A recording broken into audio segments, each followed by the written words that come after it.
Hi everyone, it's Jill Celeste from YourBrandingPower.com, where entrepreneurs and professionals learn to master social media to grow their personal brand so they can attract more clients, get better job offers, and make more money.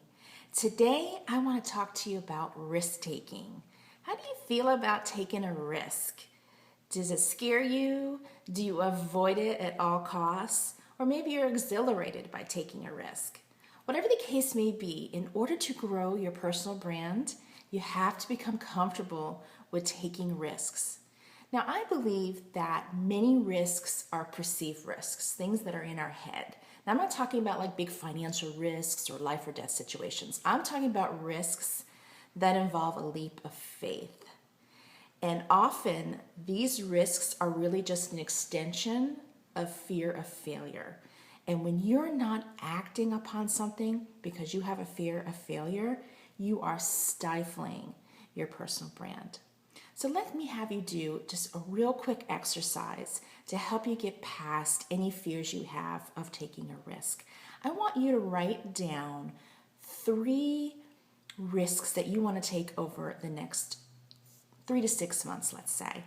And when you write down these risks, I also want you to answer some questions about them. Find out what it is about that risk that scares you, that makes you nervous. What obstacles would you have to overcome to achieve that risk? And then once you write each of these things down, I want you to come up with a plan on how you're going to overcome these risks. So before we do that, let's go over some examples. Let's say, for example, one of your risks might be, I'm going to plan and promote a webinar and I haven't even created the presentation yet. That's a big risk because there's a risk or chance that you might not get that presentation on time. Or if you're a career professional, your risk might be, I'm going to apply for a new job or I'm going to go for a promotion at work. And that's a bit risky because maybe you won't even get an interview, maybe you don't feel qualified for that position, maybe your resume is not polished yet. So again, that's some risks associated with that. Or maybe even finally for your blog, perhaps the risk would be to reach out to an influencer and ask that influencer for an interview on your blog. And some of the fears and obstacles you'd have to overcome are, maybe that person will say no, maybe they would laugh at you, maybe you don't feel like your blog is robust enough for that type of an interview. So those are some of the questions and some of the scenarios I want you to spell out. And then once you've done that, I want you to make an action plan. I want you to add some time frames. I want you to think about how you will measure your success. I want you to break through all those obstacles, all those excuses that you have for not achieving that goal. Now let me tell you how I'm doing this for myself for 2014. One of the risks I have identified that I need to overcome is creating videos for my weekly e-zine, and that's what I'm doing here today.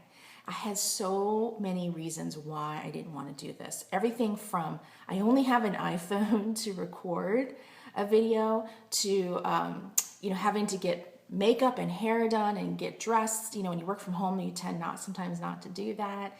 I thought maybe my videos would suck, all these different things. And I wrote it all down and I refuted each of those obstacles by saying most people don't care what I look like.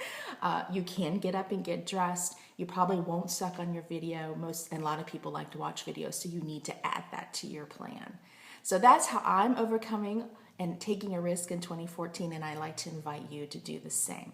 So go ahead, write those 3 risks down, make an action plan of how you're going to implement it, blow through those obstacles, blow through those excuses, and what you're often going to find is that once you get everything written down, it's a lot less scary than you thought. And in fact, what I found is that some of my excuses and some of those obstacles were certainly perceived and actually were kind of silly. So I hope that helps you. Make sure you take a lot of risk in 2014 so that you can grow your personal brand even more. Let me know how you do, and until next time, here's to your personal branding success. Have a great day.